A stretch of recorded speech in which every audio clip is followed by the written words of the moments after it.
আফান, সব শেষ করে দিবে কে? জোরে বলেন না কে? এই যে দেখেন না, এত টাকা খরচ করে প্যান্ডেল করছেন, মিনি সেই ফিস। কত টাকা খরচ করছেন, কত সুন্দর প্যান্ডেল করছেন, কেউ জানি না যে মিনিটের ভিতরে শেষ করে দিব। কয় মিনিটে? 2-4 মিনিটে এই ঝড়ে তুফানে সব এলোমেলো করে দিছে। ভাঙ্গা একদম সাজানো সংসার, সাজানো প্যান্ডেল, সাজানো বাগান একদম ধূলিসাৎ করে দিছে। তদ্রূপ এই জমিনটা আল্লাহ পাক এত সুন্দর বানাইয়া রব্বে কারীম কয় পৃথিবীর মধ্যে যা কিছু আছে সব আমি চূর্ণ বিচ্ছিন্ন করে দিব। কুল্লু মান আলাইহা ফান, সব শেষ করে দিব কে? একটু জোরে বলেন না কে?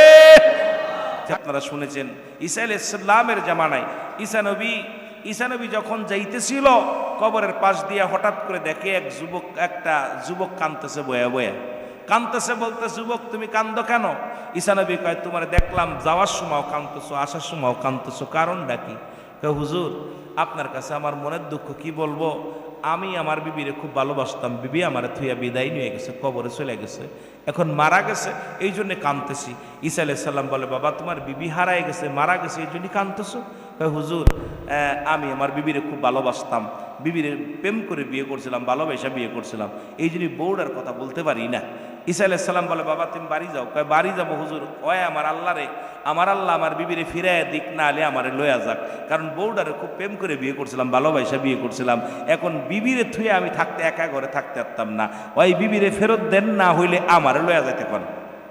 কত বড় বেকুবের বেকুব, কথা বুঝেনি? বনি ইসরায়েলদেরকে বোঝানো সুন্দর একটা আলোচনা। আমার বাবারা, ঈসা আলাইহিস সালাম ডাক দে বলা, যুবক তুমি বাড়ি যাবে না? কয়, না হুজুর আমার বুইবিরারে উঠাইয়া দেন কবর থেকে, নাই আমারে মৃত্যু দিতে বলেন আল্লাহরে। এখন আল্লাহ কয়, মুসা, ঈসা ওই বেটা তো বেশি খায়েস দুনিয়া থেকে মরার, ওর একটু বুঝানোর সুযোগ দে, তুই ডাক দে। কয়, যা তোর বিবিরে। ঈসা আলাইহিস সালামকে আল্লাহ শক্তি দিয়েছিলেন, মৃত্যু ব্যক্তিকে উঠাইতে পারতেন কবর থেকে। কয়, তোমার বিবির কবর কোনটা? কয়, হুজুর ওই যে আমার বিবির কবর। ডাক দিছে, কে ঘুমায় আছে? রট উঠছে, ও ডাক দিছে, কবর থেকে উঠে গেছে একটা বেটা মানুষ। বেটা মানুষের গায়ের মধ্যে জাহান্নামের আগুন দাউ দাউ করে জ্বলতেছে, সমস্ত গায়ের মধ্যে আগুনের সাপ মুড়ায় রয়েছে।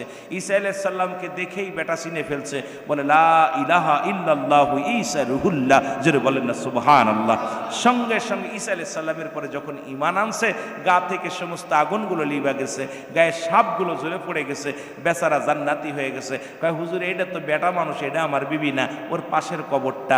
ঈসা আলাইহিস সালামকে দেখে ওই ব্যক্তি বলতেছে, হুজুর আমি দীর্ঘদিন মারা গেছি, অনেক দিন যাবৎ, প্রায় 200 বছর বা 50 বছর মারা গেছিলাম, আমি কবরের ভিতরে খুব কষ্টে ছিলাম, আপনার পরে ঈমান আনছিলাম না, আপনার প্রতি আমি গুরুত্ব দেই নাই, ঈমান না নিয়ে কবরে যাওয়ার কারণে জাহান্নামের আগুনে জ্বলতেছিলাম, আজকে আপনার কাছে পাই, আপনাকে দেখেই আমি চিনেছি, আপনার প্রতি ঈমান আনছি, আমার আল্লাহ আমাকে মাফ করে দিছে, আমি জান্নাতি হয়ে গেছি। কানতে কানতে উনি আবার করে, যাও শুয়ে পড়ো, কবরে চলে গেছেন।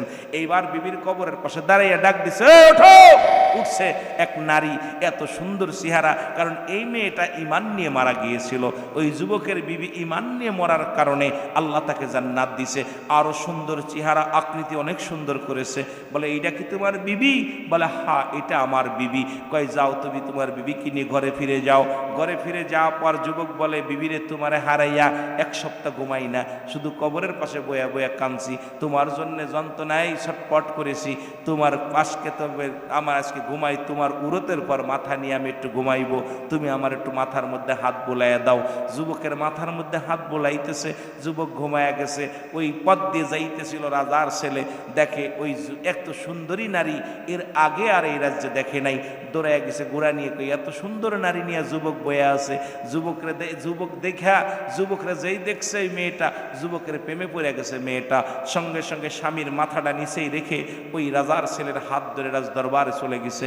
ঘুম থেকে ওইটা যুবক দেখে বউ নাই পাশে, ওইটা দেখে বউ আর কাছে নাই, চিন্তা করে বউ গেল কই, খুঁজতে খুঁজতে বউ পায় না। এইবার ঘরের মধ্যে ফিরে এসে দেখে ঘোড়ার পায়ের ছাপ লেগে আছে। ঘোড়ার পায়ের ছাপ দেখতে দেখতে রাজ দরবার পর্যন্ত গেলেন, যায় দেখে রানী নিজের বিবি দেখে অন্য রাজকন্যার সঙ্গে রাজকুমারের লগে আড্ডা মাটরাং তামে সাহেবেতে আসে। দূর থেকে ডাক দেখায়, বিবি তুমি আমার বিবি, তোমার জন্যে তো আমি 7টা দিন ঘুমাই নাই, 7টা দিন খাই নাই, তোমার কবরের পাশে বসে বসে কাঁদতাম, আজকে তুমি আমার থুয়া চলে আসছো, আজকে আমার জন্য কি তোমার মায়া লাগে লাগে না। বিবি কয় তুমি কে, তোমার তো চিনি না। আমার তুমি বিবির পরিচয় দাও, তোমার চিনি না। রাজকুমার কয় যুবক, আমার রঙ্গমালায় আমার আজকে এই আনন্দ মুহূর্তে তুমি বাধা দিলা, তোমাকে হত্যা করে ফেলবো। রাজকুমারকে কি রাজকুমার তরবারি আইনা যুবককে হত্যা করলেন। যুবক নারীর প্রেমে পড়িয়া জাহান্নামী হয়ে মারা গেলেন। ইহা দ্বারা বনী ইসরায়েলদেরকে বুঝাইলেন ঈসা আলাইহিস সালামের জামানায় দুনিয়ার মানুষ, এই দুনিয়াটা হলো সুন্দরী নারী, সুন্দরী পৃথিবীটা এই পৃথিবীর সঙ্গে তুলনা করেছে। এই 60 বছরের জিন্দেগি, 50 বছরের জিন্দেগি দুনিয়ার মোহে পড়ে, এই সুন্দর পৃথিবীর মোহে পড়ে আমরা কাটাইতেছি। নামাজ পড়তেছি না, রোজা রাখছি না, হজ করছি না, যাকাত দিতেছি না। আমরা দুনিয়ার নিজ নিজ নফসের খায়াসে পড়ে পাপ করতেছি, জিনা করতেছি, ব্যভিচার করতেছি। এই দুনিয়া আমাকে ফাঁকি দিয়ে ছেড়ে দিবে, আমাকে চেনবে না। এই দুনিয়া আমাকে ছেড়ে দিবে, দুনিয়া আমার একদিন জাহান্নামের কারণ হবে। এই জন্য বনী ইসরায়েলদেরকে বুঝাইলেন এই দুনিয়াটা হলো একটা সুন্দরী নারী, আর এই লোভ লালসার মোহে পড়ে মানুষ জাহান্নামী হয়ে যাচ্ছে। হে বনী ইসরায়েলের লোকেরা, তোমরা দুনিয়া ছেড়ে দাও, দুনিয়া ছেড়ে দিয়ে রব্বে কারীমের গোলামি করো। ঠিক আমরা কিন্তু সেই একই অবস্থানে চলে গেছি। আমাদের হায়াত 50 বছর, বাড়ি গাড়ি, আজকে নারী নিয়ে ফুর্তি করতেছি। কিন্তু ভাই বন্ধু, আমার বড় কষ্ট হয় যে আমরা উলামায়ে কেরাম বলি আর আপনারাই বলেন, আজকে সমাজের মধ্যে আমরা জান্নেওয়ালা আছি, মান্যওয়ালা কম। মানতেছি না, আমরা আমল করতেছি না। কিন্তু আমাদের কি এই চিন্তা হয় না যে দুনিয়ার লোভে পড়ে গেছি, দুনিয়ার মায়ার জালে পড়ে গেছি, এর কারণেই আমাকে জাহান্নাম নির্ধারিত হয়ে যাবে? জোরে বলেন ঠিক কি না? আর একটু জোরে বলেন ঠিক কি না? লা ইলাহা মোহাম্মদ। এ দুনিয়ার মুসলমান,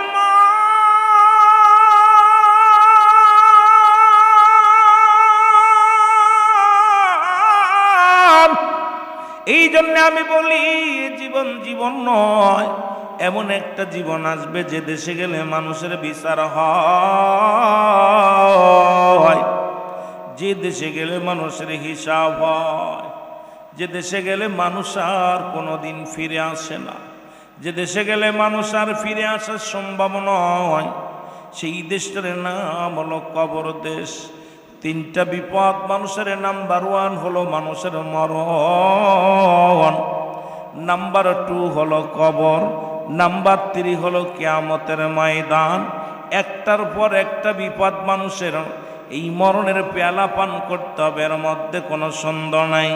কত বড় রাজা বলো, বাদশা বলো, পৃথিবীর মধ্যে যত বড় জান্নেওয়ালা বন্নেওয়ালা, পৃথিবীর ধন দৌলত সব কিছু পড়ে থাকবে, আপনি আমি থাকবো না, আমি আপনি দুনিয়া থেকে বিদায় হয়ে যাব। এই জন্য সদা সর্বদাই চিন্তা করতে হবে, 1 নাম্বার বিপদ আমার আপনার জন্য মরণ। এর থেকে বাঁচা সম্ভব নয়। আপনার আমার আব্বা, আপনার আমার ভাই, আপনার আমার বন্ধু, আপনার আমার আত্মীয় স্বজন, এই দুনিয়ার মধ্যে যারা ছিল কেউ তো তারা নাই, সবাই চলে গেছে। কোন দিন যেন ডাক এসে যায়, আমি আপনি দুনিয়ার মায়া ছেড়ে চলে যাব। এই জন্যে জ্ঞানী গুণী যারা সবাই তো রব্বে কারীমের গোলামি করে গেল। এই দুনিয়ার মোহে পড়ে না পড়িয়া তারা দুনিয়ার জিন্দেগি ছেড়ে দিয়া রব্বে কারীমের গোলামি করে যারা গেলেন, তারাই তো দুনিয়ার মধ্যে বড় উত্তম মানুষ ছিল। তারাই তো দুনিয়ার জিন্দেগিতে তারা উত্তম বান্দা ছিল, উত্তম বান্দি ছিল। আজকে এই দুনিয়ার রসাপনে প্রেমে পড়িয়া আমরা সময় অবহেলিত করিয়া কাটায়া দিলাম।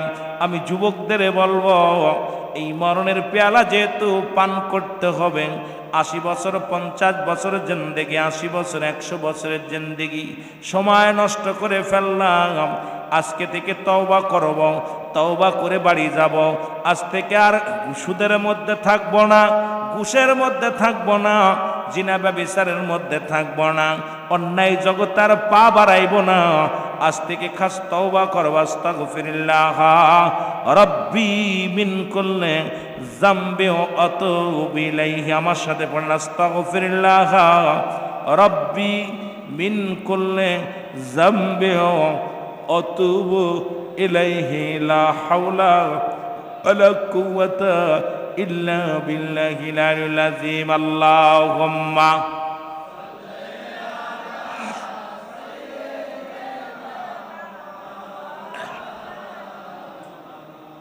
وعلى آل سيدنا محمد الله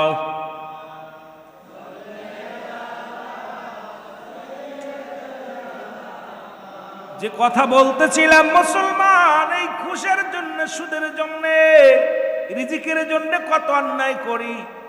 মুসলমান মুসা আলাইহিস সালাম যখন আল্লাহর সঙ্গে দিদার করতে গেলেন, বনি ইসরাইল লোকজন বলে, হে নবী মুসা কই যান? কয় আল্লাহর সঙ্গে দিদারে যায়। বলে, নবী মুসা, আমরা আপনার বংশের মানুষ, আমরা আপনার দলের মানুষ, আমরা আপনার গোত্রের মানুষ, একটা মাত্র দাবি, তোমার আল্লাহরে জিগাইবা, আল্লাহর কাছে দাবি করবা আমাদের জন্য ঠিক মতো খাবার দেয়, আমাদের জন্য ঠিক মতো ফসল করে, যেন আমাদের জন্য কষ্ট না দেয়, আমাদের জন্য খাবারের ফয়সালা করে দেয়। এই একটা দাবি করবা, রব্বে কারিম যেন আমাদের উপরে গজব না দেয়, আমাদের উপরে যেন খানার ব্যবস্থা করে দেয়। মুসা আলাইহিস সালাম রওনা দিয়ে রব্বে কারিমের দরবারে গেছে। খুব খেয়াল করবেন বাবা, আজকে যারা ঘুষ খান, যারা সুদ খান, যারা অন্যায় পথে পা বাড়ান, তারা একটু খেয়াল করবেন। মুসা নবী যা সালাম দেয় রব্বে কারিমের দরবারে, এ আমার পায়গম্বর মুসা যায় ডাক দেখ, আমার আল্লাহ, আমি আমার বনি ইসরাইলদের জন্য আমার শেষবার দেখা আপনার সঙ্গে আর আমার সাক্ষাৎ হবে না, কারণ মালাকুল মউতের সঙ্গে আমার কথা হয়েছে। আমি দাবি করেছি মরণের আগে আর একবার আপনার সঙ্গে আমার আলাপ হবে, আর একবার আপনার সঙ্গে দেখা হবে গো আমার মওলা। এই বুঝি আমার শেষ দিদার, এই বুঝি আমার শেষ সময়। আমি যাবার আগে একটা দাবি করব, আমার কমের লোকদের জন্য একটু খাবারের ব্যবস্থা করে দিবেন, আমার কমের লোকদের জন্য একটু খাবারের ব্যবস্থা করে দিবেন। এই দাবিটা আমি করব আপনার দরবারে গো আমার আল্লাহ। আল্লাহ ডাকতে বলে, নবী মুসা, ও নবী মুসা, তোমার হাতে কি বলে? লাঠি। ওই লাঠি দিয়া পাহাড়ের মধ্যে একটা বাড়ি মারো। পাহাড়ের মধ্যে একটা বাড়ি মারলেন। বাড়ি মারার পর বিশাল একটা নদী বাইর হয়ে আসলো। নদী দেখিয়া মুসা আলাইহিস সালাম বড় আশ্চর্য হয়ে গেলেন। নবী মুসা ডাক দে কয়, রব্বে কারিম, এই পাহাড়ের মধ্যে বিশাল নদী গো, কয় নদীর মধ্যে পানির মধ্যে একটা বাড়ি মারো। পানির মধ্যে একটা বাড়ি মারলেন লাঠি দিয়ে, একটা পাথর ভেসে আসলেন। মুসা আলাইহিস সালাম দেখে বড় আশ্চর্য হয়ে গেলেন, রব্বে কারিম, পাথর ভেসে আসে, পাথর পানির মধ্যে ভেসে আসে, রব্বে কারিম। এবার পাথর দেখে মুসা আলাইহিস সালাম বড় আশ্চর্য হয়ে গেলেন। মুসা নবী ডাক দে কয়, রব্বে কারিম, পাথর কিসের জন্য ভেসে আসলেন? আমার আল্লাহ কয়, নবী মুসা রে, পাথরের মধ্যে একটা বাড়ি মারো। পাথরের মধ্যে যখন বাড়ি মারছে রে, পাথরের ভিতর থেকে দেখে তাকায়া একটা হরিণ তাজা ঘাস মুখে লইয়া খাইতেছে। মুসা আলাইহিস সালাম দেখে আশ্চর্য হয়ে গেলেন। মুসা আলাইহিস সালাম তাকায় দেখে একটা হরিণ, এই হরিণের মুখের মধ্যে তাজা ঘাস খাইতেছে। আল্লাহ রাব্বুল আলামিনের কাছে বলে, রাব্বুল আলামিন কি দেখাইলেন গো? পাহাড়ের মধ্যে নদী, নদীর মধ্যে পানি, পানির মধ্যে কি পাথর, পাথরের মধ্যে হরিণ, হরিণের মুখে তাজা ঘাস। আমার আল্লাহ ডাক দেখায়, নবী মুসা, তোমার চিন্তা মাত্র একটা কম নিয়া, তোমার বনি ইসরাইল তোমার জাতিকে নিয়ে চিন্তা, আর আমি রব্বে কারিম, আমি স্রষ্টা। তামাম পৃথিবীর মধ্যে, এই তামাম পৃথিবীর মধ্যে যত মাখলুকাত আছে, একমাত্র বনি ইসরাইল নয়, গোটা পৃথিবীর সমস্ত মাখলুকাতের অন্নদাতা আমি। জোরে জোরে চিল্লায় বলা যাবে না মারহাবা? এ যুবক, দিলের কান্না লাগা শুনবে গো, তাহলে কেন ঘুষ খাবো, কেন সুদ খাবো, কেন অন্যায় পথে পা বাড়াইব? রব্বে কারিম রিজিক তো আমার আপনার দিবে, শুধু তাই নয়, আমি আপনাদের বোঝানোর জন্য দুটি কথা বলে যাই। মুসা আলাইহিস সালাম বলে, আল্লাহ, আমি আর আমার কম নিয়ে চিন্তা করব না, আমি যেহেতু তামাম পৃথিবীর সব মাখলুকাতকে আপনি খাওয়ান, আমি মুসা ভুল করেছি, আমি ক্ষমা চাই আমার আল্লাহ। আমার আল্লাহ কয়, নবী মুসা রে, শুধু তোমার কম নয়, গোটা পৃথিবীর সমস্ত মাখলুকাতের দায়িত্ব আমি রব্বে কারিমের। জোরে বলেন মারহাবা। একই রকম হযরত ঈসা আলাইহিস সালাম লাঠি নিয়ে হাঁটতে ছিলেন। যুবক শুনে নাও, সমুদ্রের পাশে যা দাঁড়ায় আছে ঈসা আলাইহিস সালাম দেখে রে, তাকায়া দেখে একটা মুসলমান, একটা পিপিলিকা। এই পিপিলিকার মুখে একটা খানা। আজকে সুদখোর ঘুষখোর যারা খুব খেয়াল করবেন বাবা, কার জন্য ঘুষ খাও, কার জন্য সুদ খাও। ঈসা আলাইহিস সালাম এইবার দেখে, তাকায়া দেখে রে, ওই পিপিলিকার মুখে একটা খানা লইয়া শস্য দানা নিয়া গুটি গুটি পায়ে রওনা দিয়া সাগরের দিকে যায়। ঈসা আলাইহিস সালাম দাঁড়ায় আছে আর চিন্তা করে, আল্লাহ, এই সাগরের পানি বুঝি পান করার জন্য পিপিলিকাটা যায়। এতটুকু একটা পিপিলিকা সাগরের পানি পান করবে কেমনে? অত তুফানেই মারা যাবে, পানি পান করতে পারবে না। দাঁড়ায় দাঁড়ায় দেখতে লাগলেন ঘটনাটা কি দেখি। এবার পিপিলিকা আস্তে আস্তে গুটি গুটি পায়া গাইয়া সাগরের পাশে দাঁড়াইলেন।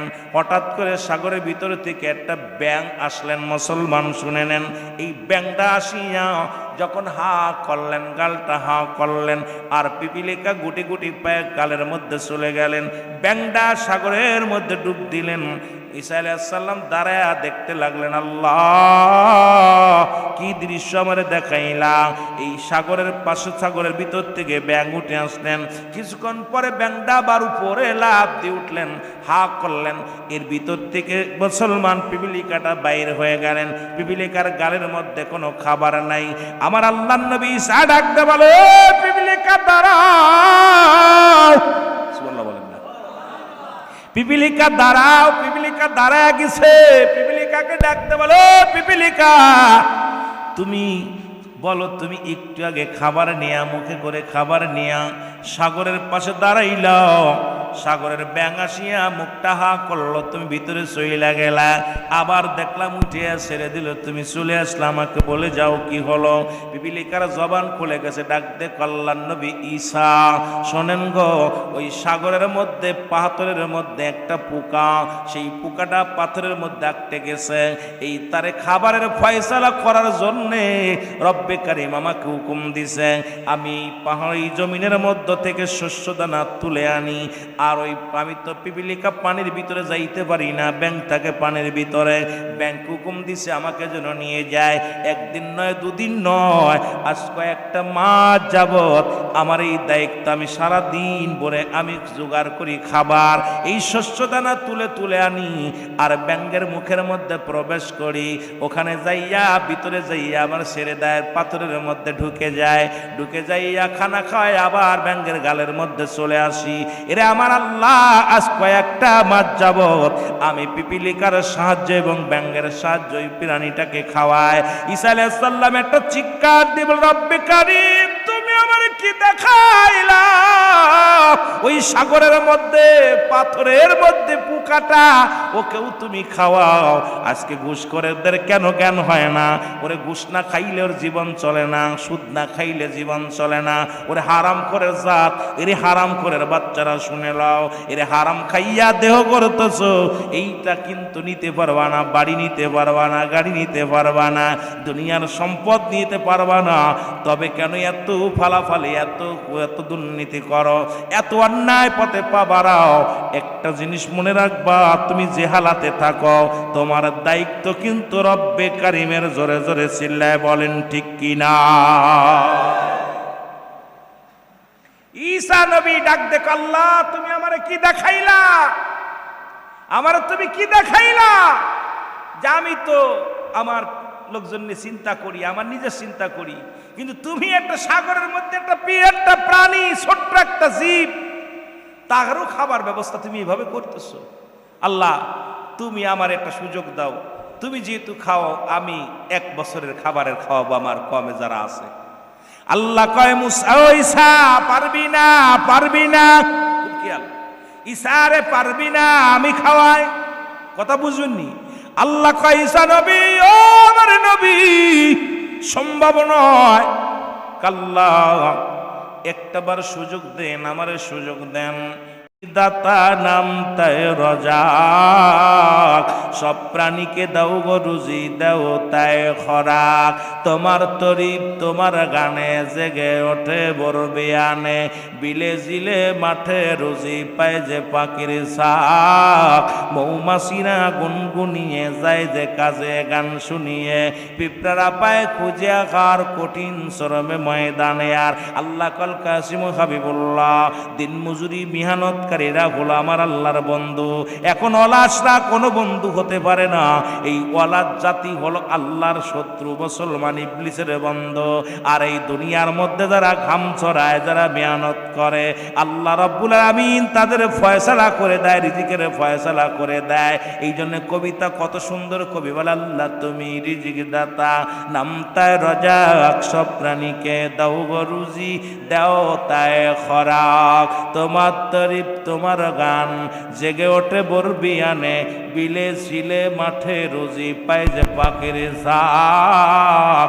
মৌমাছিরা গুনগুনিয়ে যাই যে কাজে গান শুনিয়ে, পিঁপড়ারা পায় খুঁজে আহার কঠিন শ্রমে ময়দানে। আর যে জাতি অলসতা না করে, আল্লাহর পরে তাওয়াক্কুল রেখে জীবনটা কাটায়, এই আল্লাহ তার তাকবীরের বোরাই কেটে দেয়, শান্তি দিয়ে দেয়। আর যে জাতি অলসতা করে, কোটি কোটি কোটি টাকার ফকির বানায় দেয়, কোটিপতির ফকির বানায় দেয়। আর যে জাতি একবার রব্বি কারীমের গোলামি করে, আল্লাহর পরে তাওয়াক্কুল রাখিয়া, হাজারো হাজারো ফকির কাল্লা বাদশাহী বানায় দিছে। জোরে বলেন ঠিক কি না? এ ঘুষখোরেরা, সুদখোরেরা, শোনো গো, যারা এই দুনিয়ার মধ্যে দুই নাম্বারই করো, সুদ খাও, ঘুষ খাও, একবার চিন্তা করো, একবার চিন্তা করো যে সব প্রাণীকে খাওয়ায় কে? আরো জোরে বলেন কে? আরো জোরে বলেন কে? কোনো বান্দা কাউরে খাওয়াইতে পারে না, পৃথিবীর কোনো মন্ত্রী কাউকে খাওয়াইতে পারে না, কোনো বাদশা কাউকে খাওয়াইতে পারে না। এই রিজিকের সন্ধানে হালাল রুজির ব্যবস্থা করে দিবে আমার আল্লাহ। দায়িত্ব হলো আপনার শুধু শ্রম দেওয়া, অলসতা নয়। শ্রম দিবেন কেমনে? শ্রম দিবেন এই 24টা ঘন্টার মধ্যে আপনি 17 রাকাত ফরজ নামাজ, 1 রাকাত নয়, 2 রাকাত নয়, 5 ওয়াক্ত সালাতের মধ্যে 17 রাকাত হলো মুসলমান ফরজ। এই ফজরের নামাজ 2 রাকাত ফরজ মুসলমান, জোহরের 4 রাকাত ফরজ, আসরের 4 রাকাত ফরজ, মাগরিবের 3 রাকাত ফরজ, ইশায় 4 রাকাত ফরজ। এই সব মিলে রে মুসলমান, মিলায়া দেখেন আপনি 1 ঘন্টা লাগে না। 17 রাকাত নামাজ পড়তে আধা ঘন্টায় শেষ হয়ে যায়, 1 ঘন্টা শেষ হয়ে যায়। আর সুন্নাত পড়েন 1 ঘন্টা, হয়ে গেল 2 ঘন্টা। এবারে নফল পড়লেন 1 ঘন্টা, 3 ঘন্টা। দেখা যায় 3টা ঘন্টা 24টা ঘন্টার মধ্যে 3টা ঘন্টার মধ্যে 1টা ঘন্টা দিছেন আমার আল্লাহরে, 1টা ঘন্টা দিছেন আমার নবীরে, 1টা ঘন্টা আপনার নিজের বন্দেগীর জন্য। বাকিটা তো দিছে আপনারে এই সময়টুক যদি আপনি অলসতা না করেন, এই দুনিয়ার মধ্যে রব্বে কারীম আপনাকে হালাল খোর বান্দা দুনিয়ার মধ্যে রহমতে ভরপুর করে দিবে। জোরে জোরে চিল্লায় বলেন ঠিক কি না? এই 63 বছর, 40 বছর, 50 বছর, ও যুবক মিলা নাও, কয়টা দিন তোমার রবরে ডাকছো, কয়টা মিনিট দিছো? ঘন্টায় 1টা ঘন্টা আমার আল্লাহর দিতে পারো না। এই 24 ঘন্টা 23টা ঘন্টায় তোমার 1টা ঘন্টা দাও আল্লাহরে। এরপরও যদি না দাও, তুমি কেমনে আল্লাহর কাছে ধরা পড়বা? সারা পাওয়া সম্ভব নয়। কারণ যখন তামাম পৃথিবী আল্লাহ বানাইয়া, এই মাখলুকাতকে বানাইয়া সামনে লয়া বলেছে, আলাস্তু বিরাব্বিকুম, ও আমার বান্দা বান্দিরা, আমি কি তোমাদের রব না? আমি তোমাদের প্রভু নয়? সব রূহগুলো আমার দিকে যেমনি তাকায় আছে, এই রকম তাকায় আছে। রূহুর জগৎটা চিন্তা করে, আল্লাহর রব মানি সুদ খাওয়া যাবে না, আল্লাহর রব মানি নামাজ ছাড়া যাবে না, আল্লাহর রব মানি অন্য কারোর পূজা করা যাবে না, আল্লাহর রব মানি দুনিয়ার অন্যায় করা যাবে না, আল্লাহর রব মানি দুনিয়ার মধ্যে বেঈমানি করা যাবে না, আল্লাহর রব মানি দুনিয়ার কোনো মানুষকে নেতা বানায়া রব বানায়া চলা যাবে না। এইটা চিন্তা করে সব রূহের জগৎ মাথা নত করে বসে দাঁড়ায় আছে। আল্লাহ ডাক দেখো, দুনিয়ার সমস্ত রূহের জগৎ কাবরু ডাক দেখো, আলাস্তু বিরাব্বিকুম, আমি কি তোমাদের রব নয়? আমি কি তোমাদের প্রভু নয়? নয়? আমি কি তোমাদের বিচার করনেওয়ালা নয়? আমি কি তোমাদের আইনদাতা নয়? যুবক, চাঁদপুরের যুবক, কচুয়ার যুবক, মতলবের যুবক, আমার আল্লাহ ডাক দিয়ে কয় আমি কি তোমাদের রব নয়? সব জগৎ তখন মাথা নিচু করে বলে আল্লাহ ক্বালু বালা, স্বীকার করলাম আপনি আমাদের রব, আপনি আমাদের সৃষ্টিকর্তা, আপনি আমাদের মালিক। এখন মালিকের অনুগত্য না হইয়া দুনিয়ার মধ্যে অন্যায় করবি, এমন পিটান পিটাইব আল্লাহর ফেরেশতারা, সেদিন বাঁচার মতো কোনো পথ পাবি না। জোরে কোন ঠিক কি না? স্বীকার করে আইছেন। আমি আশ্চর্য হয়ে যাই যে আপনি স্বীকার করলেন আপনি আমার রব, আপনি আমার প্রভু, আপনি আমার আইনদাতা, আপনি আমার বিচার কর্ণালা। সব কিছুর দায়িত্ব কার? কার কার দায়িত্ব? আল্লাহর নাই? একটু হাত বন্দি। আল্লাহর দায়িত্ব নাই কার কার? সবার আছে। সবার আছে বিলেই তো এই কষ্ট করে বসে আছেন, ঠিক কি না? কথা বলেন ঠিক কি না? সবার আছে মিলে সবার দায়িত্ব কে নিছে? আরো জোরে বলেন কে? আপনি স্বীকার করছেন, আমিও স্বীকার করছি, সব স্বীকার করছি। কি বলছি? বলছি ক্বালু বালা, স্বীকার করলাম আপনি আমাদের রব, আপনি আমাদের প্রভু, আপনি আমাদের আইনদাতা, আপনি আমাদের মালিক। কে মালিক? আরো জোরে বলেন কে? আল্লাহ। আরো একটু জোরে বলেন না কে? আরো জোরে বলেন কে? সেই আল্লাহর আইন মানবো কি মানবো না? জোরে বলেন মানবো কি মানবো না? আল্লাহর আইন মানবো, রাসূলের সুন্নাত তরিকায় চলবো। যখনই পড়ে নিলাম লা ইলাহা ইল্লাল্লাহু মুহাম্মাদুর রাসূলুল্লাহ, এটা আমার নবীর অনুকরণ করলাম। আমার নবী যিনি শুধু না আদম নবী কয় লা ইলাহা ইল্লাল্লাহ, আদম শফিউল্লাহ, আদম কয় আল্লাহর আইন মানো, আমার কথা শোনো। এইটা আদম নবী শুধু বলে নাই, ঈসা নবী বলছে লা ইলাহা ইল্লাল্লাহ, ঈসা রূহুল্লাহ, আল্লাহর আইন মানো, আমার কথা শোনো। ইব্রাহিম আলাইহিস সালাম বলছে লা ইলাহা ইল্লাল্লাহ, ইব্রাহিম খলিলুল্লাহ, ইব্রাহিম কয় আল্লাহর আইন শোনো, আল্লাহর আইন মানো, আর আমার কথা শোনো। ও মুসলমান শুনে নাও, এই যুগে যুগে যত নবী আছে সবাই বলেছে লা ইলাহা ইল্লাল্লাহ। এইটা শুধু আমার নবীর না, আদম নবী থেকে শুরু করে যত নবী আছে সবাই বলছে লা ইলাহা, নাই কোনো ইলাহা ইল্লাল্লাহু, এক আল্লাহ ছাড়া। সবাই বলছে আল্লাহ ছাড়া কোনো মাবুদ নাই, আল্লাহ ছাড়া কোনো প্রভু নাই, আল্লাহ ছাড়া কোনো আইনদাতা নাই, আল্লাহ ছাড়া কোনো বিচার করনেওয়ালা নাই। আর আমি তার 5 জন বান্দা, সেই বান্দা হয়ে আসছেন সর্বশ্রেষ্ঠ নবী রাহমাতাল লিল আলামিন। সুতরাং আদম নবী থেকে সবাই অনুগত ছিলেন আমার আল্লাহর। আমরাও আখির নবীর উম্মত, আমরা অনুগত করি কার? আরো যারা বলেন কার? এটা শুধু আখির নবীর উম্মতের জন্য নয়, সমস্ত নবীদের উম্মতের জন্য। সমস্ত নবী 1 লাখ মতান্তরে 2,24,000 পয়গম্বর। কেউ কেউ বলে মুসলমান, ও মুসলমান শুনে নাও, আবার কিন্তু কুরআনুল কারীমের মধ্যে 26 জন 25 জন নবীর কথা উল্লেখ আছে। লোকমান হাকিমকে দিয়া ওই লোকমান হাকিমের নামটা আসার কারণে কেউ কেউ বলে 26 জন, মোট 25 জন নবীর কথা আছে। ওই লোকমান হাকিম এই দুনিয়ার মধ্যে যখন রাস্তা দিয়ে চলতো, এই লোকমান হাকিম এমন ছিল, তিনি চিন্তা করে মরণের কথা গবেষণা করতে করতে গাছে যে রাস্তা দিয়ে যাইতো, ডাকতে বলতো লোকমান আমাকে তুমি নিয়ে যাও, জীবনে তুমি কি করবা? মাথা জ্বালা সেরে যাবে। লোকমান ডা আমারে তুমি নিয়ে যাও, পেটে ব্যথা সেরে যাবে, আমাকে তুমি নিয়ে যাও, তোমার কি হবে? তোমার অমুক রোগ সেরে যাবে। লোকমানের সঙ্গে কথা বলতেন গাছে, পৃথিবীর যত গাছপালা ছিল।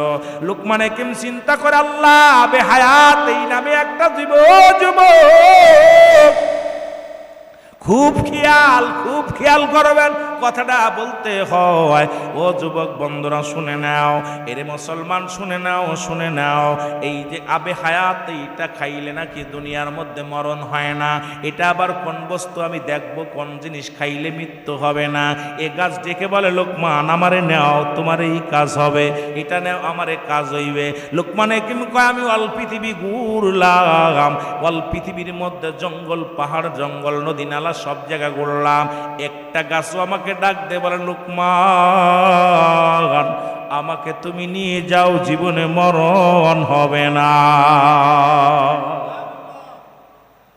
খুব খেয়াল। লোকমান হাকিম কয় যে সব গাছে ডাক দেখায় আমার এটা হবে। গাছে ডাক দিয়ে কয় লুকমান হাকিম এইটা করলে তোমার এটা হবে, এটা করলে এটা হবে। আল্লাহ এমন জ্ঞান দিল, কিন্তু এমন কোন প্রাণী, এমন কোন জিনিস আমি পাইলাম না যেটা বলল আমার লুকমান। আমি চিন্তা করলাম যে মরণ থেকে বাঁচার কোনো উপায় আসেনি। ও ভাই, আমাদের কত মন্ত্রী এমপিরে নিয়ে যায়, বিদেশে নিয়ে যায় চিকিৎসার জন্য, দেখা যায় 2-4 বছর বেঁচে আছে, তারপরে মরছে। কথা কয় না? মরণ থেকে বাঁচার মতো যদি চাঁদপুরের মানুষ জানতো যে এই কাজ করলে আর মরণ হবে না, ও যত টাকা খরচ হোক ওইটা করেই ছাড়তো। যদি বলে ঠিক কিনা? কোনো ছোটা করেনি, চলতো না। কুল্লু নাফসিন যায়কাতুল মাউত, এর থেকে বাঁচার কোনো পথ নাই। জোরে বলেন ঠিক কিনা? আসেনি? আছে। এই পৃথিবীর মধ্যে এর থেকে বাঁচার মতো পথ কোনো কেউ পায় নাই। এই লোকমানে কি মুসলমান শুনে নাও, ওনার ছেলেকে ডাকতে বলে, ছেলে আমার বাবা শোনো, খুব খেয়াল। ডাকতে বলে, বাবা আমি লোকমানে কি দুনিয়ার জিন্দেগির মধ্যে পাহাড়, নগর, নদী, নালা ঘুরলাম, জীবনে তো মরণ থেকে বাঁচার কোনো তদবির পাইলাম না, কোনো গাছ পালাম না, কোনো ওষুধ পাইলাম না, এখান থেকে বাঁচার মতো কোনো ওষুধ আমি পাইলাম না। তবে মরার আগে একটা কথা বলি বাবা, খবরদার খবরদার, দুইটা মানুষের সঙ্গে বেশি সম্পর্ক রাখবা না। কয়টা মানুষ? দুইটা মানুষের সঙ্গে সম্পর্ক রাখবা না। একটা হলো মুসলমান, শুনে নাও ও মুসলমান শুনে নাও, একটা হলো পৃথিবীর মধ্যে কোন রাজকোষায় যে ব্যক্তি দায়িত্বে আছে, এই পুলিশ বা প্রশাসন, এদের সাথে সম্পর্ক রাখবা না। 2 নাম্বার হলো বিবির কাছে কোনোদিন সত্য কথা বলবা না। এই দুইটা জিনিস, বিবির কাছে কোনোদিন গোপনীয়তা কোনো কথা বলবা না। এই দুইটা কথা বলিয়া লোকমান হাকিম দুনিয়া থেকে বিদায় হয়ে গেল। লোকমান হাকিমের ছেলে বসে বসে চিন্তা করে, আল্লাহ আব্বা মারা গেল, আব্বা তো বলল দুনিয়ার মধ্যে তার বাঁচার কোনো ওষুধ পাইল না, দুইটা কেন গয়া গেল? একটা হলো রাজদরবারে যিনি মুসলমান, যিনি এমপি মন্ত্রী, এদের সাথে সম্পর্ক মুসলমান, শুনে নাও। আর একটা বিবির কাছে লুকাইতে বলল, কারণটা কি বুঝলাম না। আর একটা কথা আব্বা বলে গিয়েছিল, এই দুনিয়ার মধ্যে যারা নতুন ধনী হয়েছে তাদের সঙ্গে কোন দিনা পাওনা করবা না। লোকমান হাকিম চিন্তা করে, আল্লাহ বাবা তো সব আমার ছেলে, লোকমান হাকিমের ছেলে। এইটা চিন্তা করিয়া উনি একটা কাজ করলেন, মুসলমান শুনে নাও। এইবার মুসলমান শোনো শোনো, তেলের কান্ডা লাগা শোনো। উনি কি করলেন? একদিন গভীর রাত্রে একটা মুসলমান জবাই করলেন, দুম্বা জবাই করলেন বা ভেড়া জবাই করলেন। ভেড়া জবাই করিয়া বাস্তার মধ্যে ভরে বিবিরে ডাক দে বলে, বিবিরে সর্বনাশ। কয় কি? কয় বিবিরে একটা লোক তো আমি হত্যা করেছি, এখন কি করা যায়? এই মানুষ যদি জেনে যায় আমি জেলে যাব, ফাঁসি হবে আমার। আমি যদি জেলে যাই তুমি হবা বিধবা, এখন কি করা যায়? দুজন মিলিয়া মাটি খুঁড়িয়া এইটারে পুঁতে রাখলেন, মাটির নিচেই পুঁতে রাখলেন। কিছুদিন যেতে না যেতে মুসলমান শুনে নাও, লোকমান হাকিম এইবার একজন নয়া বড় লোকের কাছ থেকে কিছু টাকা ধার নিলেন। এইবার ধার নেওয়ার পর এই লোকটা চাইতে আসলেন। চাইতে যখন আসে, এইবার লোকমান হাকিমের ছেলে লাঠি নিয়ে তাকে আঘাত করতে যায়। বিবি ডাক দেখো, আমার স্বামী একবার একটারে হত্যা করে নিচেই পুঁতে রাখছেন, আবার কেড়ে মারবেন? আল্লাহু আকবার বলেন। ডাক দেখো, আমার স্বামী আপনি কি পাগল হইছেন? মাসে মাসে মানুষ হত্যা করবেন, একবার একটা হত্যা করছেন আবার কত বুঝেন? এই কথা হই না। মুসলমান শোনো, এইবার রাজদরবারের লোক ছিল, উনি হঠাৎ করে কয়, খবরদার দাঁড়াও, শোনো শোনো কি হয়েছে। লোকমান হাকিমের ছেলে মানুষ হত্যা করেছে, মানুষ হত্যা করেছে। ধরো তারে পুলিশ প্রশাসন আসলো, এইবার দইরা নিয়ে যখন লোকমান হাকিমের ছেলেকে গ্রেপ্তার করা হলো, ডাক দে কয়, তুমি মানুষ হত্যা করছো? বলে না, তোমার বিবি বলছে তুমি হত্যা করছো। কয় বিবিরে ধরছে? বিবি কয়, আমি মিথ্যা বলবো না, আমার স্বামী মানুষ হত্যা করে আমি নিজ হাতে পুঁতে রাখছি, মাটির নিচে আসেন, আমি দেখাইতেছি। এইবার মাটিগুলো খুললেন, খুঁড়িয়া দেখুন উঠাইলেন, উঠাইয়া দেখে একটা ভেড়া। এই ভেড়াটারে জবাই করে বস্তার মধ্যে ভরে লুকিয়ে রাখছিলেন। এইবার ডাকতে বলে, এ দেখি ভেড়া, লোকমান হাকিমের ছেলে কো দুনিয়ার মানুষ শোনো, আমার আব্বা জানে এই জন্যই বলেছিল বিবির কাছে গোপনীয়তা করবা, রাখবা না, বলবা না। আজকে বুঝতে পারলাম, আজকে বুঝতে আর বাকি নাই, কারণ আমার বিবি আজকে যারা দুনিয়ার মধ্যে এই মেয়ে মানুষকে বিশ্বাস করে পেটের কথা বলে, এই ঘরের মধ্যে বিপদ ডেকে আনে। জোরে বলেন ঠিক কি না? আপনাকে মেয়ের আবার করছে মনে হয় হুজুরি আবার আমাদের বিরোধিতা করে। না ভাই, আমি যেটা লোকমান হাকিমের জীবনীটা পড়তে যায় দেখলাম, ইতিহাসটা পড়লাম যে এই মেয়েদের কাছে তিনটা জায়গা মিথ্যা বলা যায়। নাম্বার ওয়ান, এক নাম্বারে নিজের বিবির কাছে, বিবিরে খুশি রাখার জন্য মিথ্যা। 2 নাম্বার যুদ্ধক্ষেত্রে, 3 নাম্বার ফেতনা ফ্যাসাদ। এই 3টা জায়গা দূরত্ব আছে, মিথ্যা বলা গুনাহ হবে না। তা আজকে আমরা যে বিবির কাছে সব গড় গড় করে বলতেছি, আপনি আজকে মাহফিলে আসবেন, যদি আপনি এক জায়গায় যান দেখবেন বিবির পথে আজকে ওই মেয়ে মানুষের কাছে আদম আলাইহিস সালাম থেকে শুরু করে যত জাতি শেষ সব ওই নারীর কারণ। ঠিক কিনা? জোরে বলেন ঠিক কিনা? ওই হাবিল কাবিল হত্যা ওটাও নারীর কারণ। জোরে বলেন ঠিক কিনা? এখন ভালো, আবার ভালো আদর্শবান নারী যদি আপনার কপালে জোটে, এটাও আপনার জীবনটা ধন্য। কারণ একটা নারীর কারণে সংসার উন্নতি হয়, একটা নারীর কারণে সংসার শেষ হয়ে যায়। জোরে বলেন ঠিক কিনা? একটা নারীর কারণে অনেক ভালো ছেলে, অসংখ্য গাঁজাখোর মদখোর ছেলে নামাজি হয়ে গেছে, অসংখ্য গাঁজাখোর মদখোর ছেলেরা আল্লাহওয়ালা হয়ে গেছে, আবার অসংখ্য ভালো ছেলেও নারীর কারণে খারাপ হয়ে গেছে। জোরে বলেন ঠিক কিনা? আরো জোরে বলেন ঠিক কিনা? এই জন্যে আমি আপনাদেরকে বলবো, 5টা গুণের নারী বিবাহ করতে বলেছে। মসজিদের মধ্যে বসে বলতেছি আপনাদেরকে, এই 5টা গুণের নারী বিয়ে করবেন আপনারা। কয়টা গুণের? এই যুবকেরা কয়টা গুণ? জোরে বলেন না, কয়টা গুণ? নাম্বার 1, আমি আলোচনার আগাবো না, কারণ 2টা বাজতে চললো, আপনাদেরকে কষ্ট হবে, আমিও আর আগাবো না আলোচনা। খুব খেয়াল, কয়টা গুণ? জোরে বলেন কয়টা গুণ? 5টা গুণ। নাম্বার 1, 1 নাম্বার হলো সতীত্বর আমানতদারি। 1 নাম্বার কি? জোরে বলেন 1 নাম্বার কি? সতীত্বর আমানতদারি। এগুলো আল্লাহর রাস্তায় এখন হাজারে একটা পাওয়া বড় পুরস্কার। আজকে এদের জীবনটা নষ্ট করার পিছনে খালাতো ভাই, মামাতো ভাই, ফুফতো ভাই, খোদার কসম মুরব্বীরা যারা আছেন, খালাতো ভাইয়ের সঙ্গে দেখা করা হারাম, ফুফতো ভাইয়ের সঙ্গে দেখা করা হারাম, চাচাতো ভাইয়ের সঙ্গে দেখা করা হারাম। যাদের সঙ্গে দেখা করা হারাম তাদের সঙ্গে যদি কোনো মুফতি সাহেব জায়েজ বলে, ওর ঈমান চলে যাবে, সঙ্গে সঙ্গে কাফের হয়ে যাবে। কারণ যাদের সঙ্গে দেখা করা জায়েজ তাদের সঙ্গে বিয়ে করা হারাম, বিয়ে করা হারাম। যাদের সঙ্গে দেখা করা হারাম তাদের সঙ্গে বিয়ে করা জায়েজ। সুতরাং খালাতো ভাই, মামাতো ভাই, ফুফতো ভাই, চাচাতো ভাই, এগুলো দেখা সম্পূর্ণ হারাম, এদের সঙ্গে দেখা করা যাবে না। দেখা যায় আমাদের দেশে অসংখ্য উলামা একরামের মেয়েরাও, উলামা একরামের ছেলে মেয়েরা অবাধ মেলামেশা ঘোরাফেরা করতেছে। এই জন্যে আমার বাবারা, দেশ ধ্বংস হওয়ার কারণ, পৃথিবীটা ধ্বংস হওয়ার কারণ, সমাজ নষ্ট হওয়ার কারণ আমরা নিজেরাই দায়ী। বাবা 1 নাম্বার হলো সতীত্বর আমানতদারি। মারহাবা বলেন না? সতীত্বর আমানতদারি। স্বামীর হক পৃথিবীর মধ্যে অন্য কোনো পুরুষকে বিলিয়ে দেন নাই, আর স্ত্রীর হক অন্য কোনো মহিলার কাছে বিলিয়ে দেন নাই। এই 2টা কন্ট্রোল রাখছে ওলামা একরাম আছেন যারা।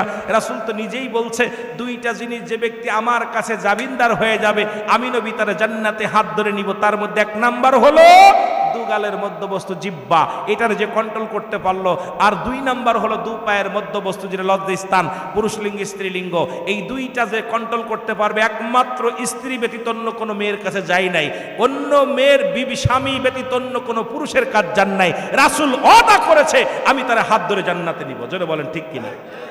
রাসূল নিজে কথা বলছে, আমার কথা না, এটা নবীজির কথা। নবীজি বলছে, এই 2টা যে ব্যক্তি কন্ট্রোল করতে পারবে, আমি নবী তার জান্নাতে নিব। এখন আমার দেশের যুবক যুবতীরা অবাধ মিলামিশে, এখন দেখা যায় প্রতিনিয়ত হোটেলে, প্রতিনিয়ত অন্য জায়গায়, ও প্রতিনিয়ত বউ থাকতে, স্বামী থাকতে এরা অন্য পুরুষের আসক্ত, অন্য নারীতে আসক্ত। আমার বাবারা আমার, ওই আপনার পৃথিবীর মধ্যে নারীতে নারীতে জিনা ব্যভিচার হচ্ছে। আজকে সমাজ জাতি শেষ। যদিও মসজিদের মধ্যে কথাগুলো বলতেছি, সত্য কথা, হক কথাগুলো বলার কারণ অনেকে বলতে পারেন, হুজুর আমার যুবক ভাইয়েরা আপনারা কষ্ট করে মাহফিল সাজিয়েছেন, আমাদের বাঁচার দরকার, একটা যুবক যদি ফিরে আসেন তাহলে তো আমাদের জীবন ধন্য, মাহফিলটা ধন্য। নাম্বার 2 হলো আমলদারি নারী। জোরে বলেন মারহাবা। আমল আছে, আমল আছে, খালি মোবাইল টিপা। জোরে বলেন ঠিক কিনা? এমন একটা অবস্থা আসছে আজকে, মোবাইলে যাদের বাড়ি ধরছে, মোবাইলে এমন অবস্থা হয়েছে, আপনার বউ থাকতেছে না, দেখলাম এক গত পরশুদিন কেনা কবে দেখলাম বউ পিটাইতেছে স্বামীরে স্যান্ডেল দিয়া, কয় কি জন্য কিনা দিতে কইছে, মার্কেটের ভিতরে পিটাইতেছে। দেখছেন না আপনারা? না আসা নামিসা স্বামীরে পিটাইতেছে, আমার এটা কিনা দেয়। পৃথিবীটা কোথায় গেছে ভাই? আরে যতই তোমরা ইয়ারকি মারো যা মারো, সমাজ জাতি নষ্টের জন্য এই সমস্ত যুবক, এই সমস্ত যুবতীদেরকে আমি মনে করি এই সমাজের মধ্যে দিবালয়ে বিচার করার দরকার, না হলে এই জাতিকে বাঁচানো যাবে না। বাবার আমার 2 নাম্বার হলো আমলদারি নারী। আমি অনুরোধ করব আমলদারি নারী, সে মেয়েটা তোমার, আমি যুবকদের বলি সুন্দরী পূজারি ছেড়ে দাও, তোদের পায়ে ধরে বলে যায় চেহারা দেখে পাগল হোস না, গুণ দেখে পাগল হ। কারণ যেটা তোর জীবন, তোর সংসারে শান্তি আসবে, তোর ভবিষ্যৎ ভালো হবে। আজকে আমরা সুন্দরী পূজারি, খালি ধলা চামড়ার পূজারি, ধলা চামড়া হলে পাগল হয়ে যাচ্ছি। পাগল হওয়া বন্ধ করো, বন্ধ করে এগুলো করে সমাজ জাতিকে বাঁচাও। নাম্বার 3 হলো আমার বাবারা আমার, এই নাম্বার 1 নাম্বার বলতেছিলাম, 1 নাম্বার বলছি হলো কি আমার সতীত্বর আমানতদারি, 2 নাম্বার হলো আমার আমলদারি নারী, 3 নাম্বার হলো পর্দাশীলতা নারী। সুবহানাল্লাহ বলেন না? আরো জোরে, আরো জোরে। পর্দাশীলতা, নামাজ যেমন ফরজ, পর্দাও তেমনি ফরজ। আজকে আমাদের খালি আপনাদের কথা বলবো না, আমরা অনেক হুজুররাও টিকটক করতেছি, বুরকা পরিয়ে, টুপি মাথায় দিয়ে, দাড়ি টুপি সব আছে। বড় দুঃখজনক, এটা দুঃখের বিষয় আজকে পর্দা নাই। পর্দার বিধান অলঙ্ঘন করার মতো ক্ষমতা কারণ নাই। কারণ পর্দার বিধান বাংলাদেশে মুসলিম রাষ্ট্র, এদেশে যদি পর্দার বিধান না চালু হয় আমাদের কপাল মন্দ। আমার বাবারা, প্রতিটা বাড়ি, এটা আপনার সরকার করবে না, আপনার নিজের ঘর নিজের কন্ট্রোল করতে হবে। কারণ রাসূল পাক সাল্লাল্লাহু আলাইহি ওয়াসাল্লাম দেখতেছেন তার নিজের সাহাবীকে নিয়ে বসে আছে, সাহাবী তার বিবি নিজের মেয়েকে নিয়ে বসে আছে।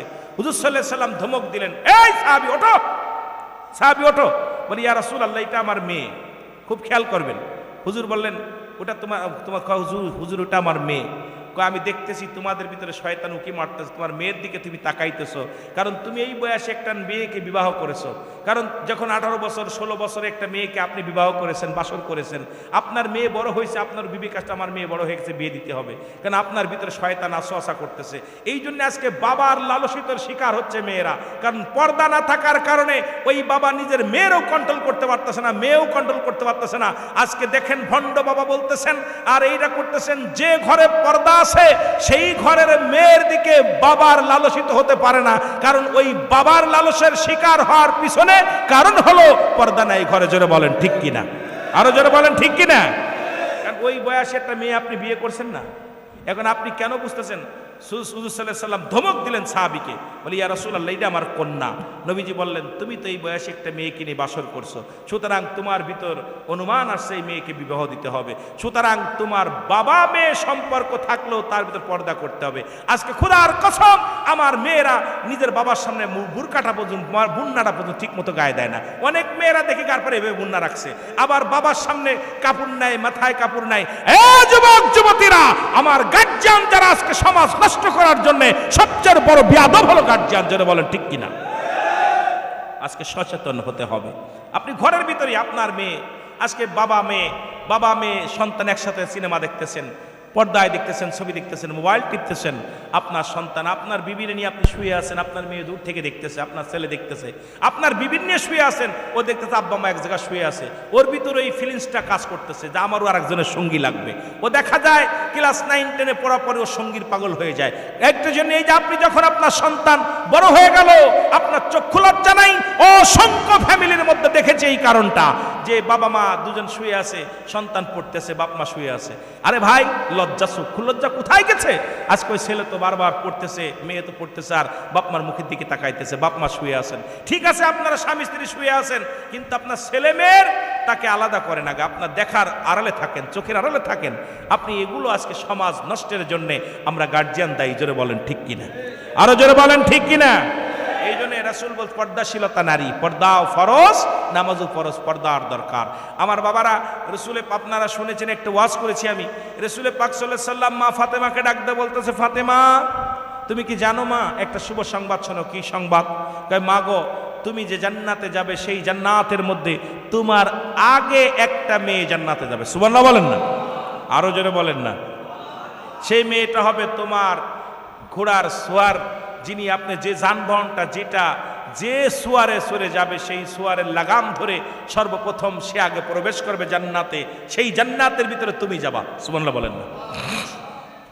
মা ফাতেমা কাব্বা জান, আমার আব্বার নাম আমার আব্বা জগৎ বিখ্যাত বাবা, আমার জগৎ বিখ্যাত আমার মা, জগৎ বিখ্যাত আমার স্বামী, জগৎ বিখ্যাত আমি, জগৎ বিখ্যাত আমার সন্তান। আমার চাইতে এই যুগে দামি মানুষকে, চিন্তার বিষয় কিন্তু খুব। রাসূলুল্লাহ বললেন, ফাতেমা তুমি নিজেরে খুব বড় মনে করো, শোনো তুমি কি শুনতে চাও? বলে জি।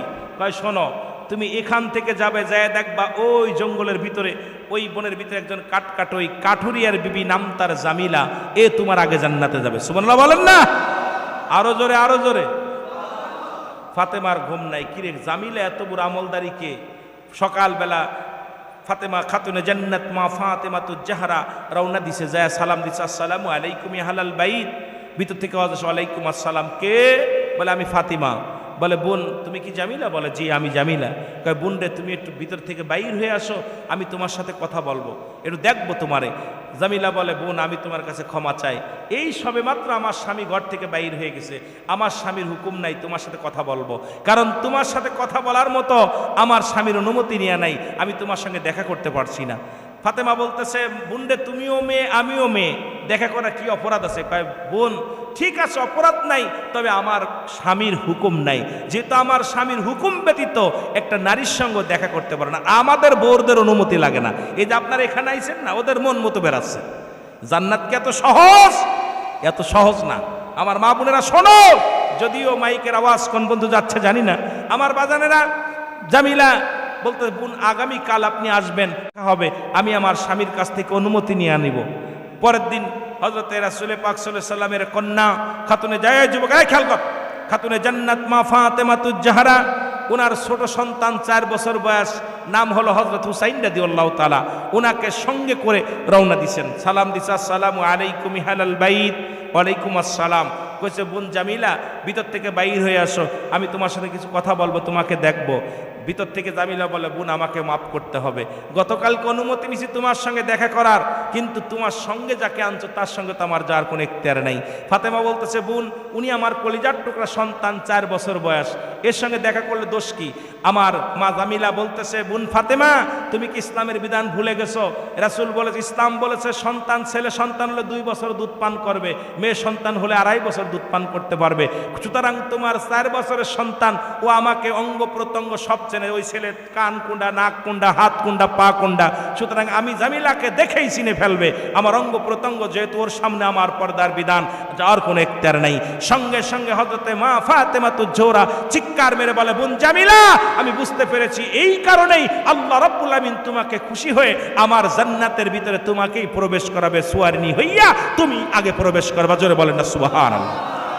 সুতরাং আজকে বুড়ো বুড়ো মানুষ হাত ধরে চলাফেরা করতেছে, এদের বুড়ো নাই, 4 বছর নয়, আজকে আপনার মেয়ে, আমার ছেলে বেগানা পুরুষের হাত ধরে, বেগানা নারীদের হাত ধরে যেভাবে চলতেছি আমার বাজানেরা, সুতরাং আপনারা কেমনে নাজাত পাবেন? ওই মেয়ের জন্য জাহান্নামে যাবেন, ছেলের জন্য জাহান্নামে যাবেন। অনুরোধ করব এই জন্য পর্দার বিধান শুধু আলেমদের জন্য, সকলের জন্য পর্দার বিধান মানার দরকার আছে কিনা?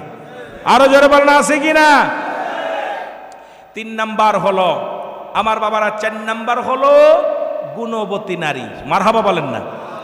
আগের যুগে যখন বাবারা ছেলে মেয়ে বিয়ে দিত, দেখতেন যাচাই বাছাই করতো, মাতৃকুল পিতৃকুল, মেয়ে কোরআন শরীফ পড়তে পারে কিনা, মেয়ে আপনার ওই রোজা রাখে কিনা, রোজা সূরা টরা পারে কিনা, এগুলো যাচাই বাছাই করতে। এখন আর ওগুলো দেখে না, এখন গার্জিয়ান তো লাগে না, এখন সরকার আইন দিছে হাত ধরে নিয়ে চলে যাচ্ছে, বাপেরও চেনে না মারও চেনে না। অথচ রাসূল পাক সাল্লাল্লাহু আলাইহি ওয়াসাল্লাম বিয়ে করলেন, তার গার্জিয়ান ছাড়া রাসূল নিজেই বিয়ে করেন নাই। রাসূলের বাবা আব্দুল মুতালিব, উনি মুসলমান, আবু তালিব এ মুসলমান শুনে নাও, গভীর মনোযোগ, রাসূলের বাবার নাম কি? আব্দুল্লাহ। এই আব্দুল্লাহ গার্জিয়ান ছাড়া বিয়ে করে নাই। সুবহানাল্লাহ বলেন না। আর আমাদের এখন গার্জিয়ান লাগে না। সুতরাং 4 নাম্বার হলো গুণবতী নারী, রূপবতী নারী লাগবো। 5 নাম্বার হলো আদর্শবান বাবা মায়ের সন্তান। আজ থেকে প্রতিজ্ঞা করবেন কোনো ঘুষখোর, কোনো সুদখোর, হারামখোরের লগে কোনো আত্মীয়তা নাই। সে যত বড় চেহারা হোক, যত বড় টাকার মালিক হোক, বাড়ির মালিক হোক, আমরা আজ থেকে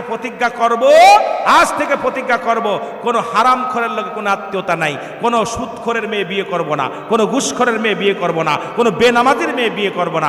সমাজ বাঁচানোর জন্য আমার যুব সমাজ যদি আমরা অগ্রসর না হই, আমাদের কপালে কষ্ট আছে। আমার বাবার এই গ্রামে কে কে ঘুষ খায়, সুদ খায় জানেন না আপনারা? কথা বলেন, জানেন না? সুতরাং মেয়েটা, আপনি একটা ভ্যান চালক, রিক্সা চালকের মেয়ে বিয়ে করেন, যে ছেলেটা হারাম খায় হালাল খায়, যে ছেলেটা পর্দাশীলতা মানে, পর্দার বিধান মানে, ইসলামের বিধান মানে, এমন একটা সঙ্গী পান, এমন একটা ভালো জায়গা আপনারা আমরা কি করি, আত্মীয়তা করি। আল্লাহ আমাদের বুঝার তৌফিক দান করুক, সকলে বলুন আমিন।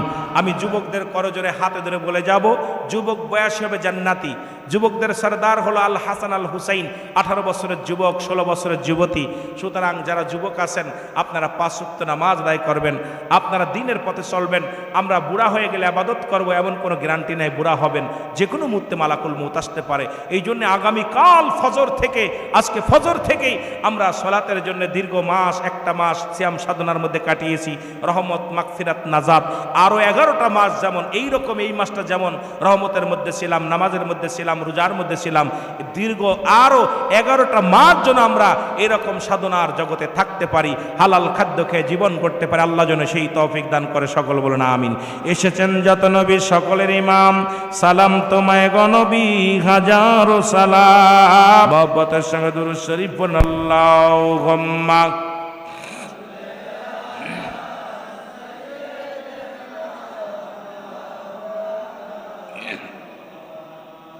ওয়ালা আলি সাইয়্যিদিনা। এমন হাবিব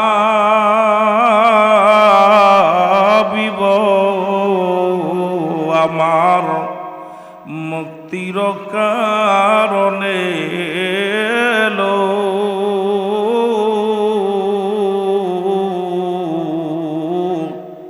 ওফাতের পরেও নবীজি পাপী উম্মতিরে না ভুলিল। এমন হাবিব আমার, নাচিল আকাশ, নাচিল বাতাস, নাচিল কোন সৃষ্টিময়। রাসূল তোমারই কারণে বিশালে ভুবনে আমার আল্লাহ জির পরিচয়। লা ইলাহা, আরো জোরে লা ইলাহা।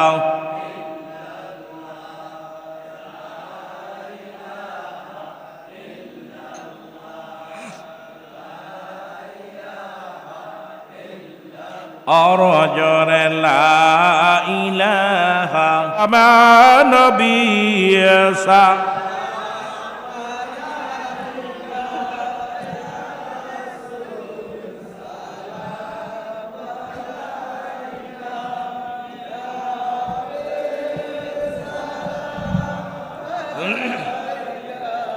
सलावत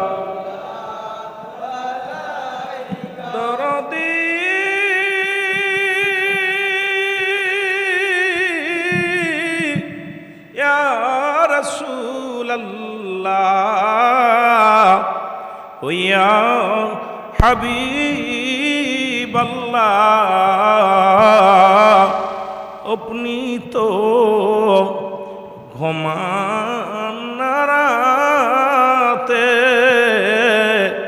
ओगो देखा देन आशिक देर साथे लोया जा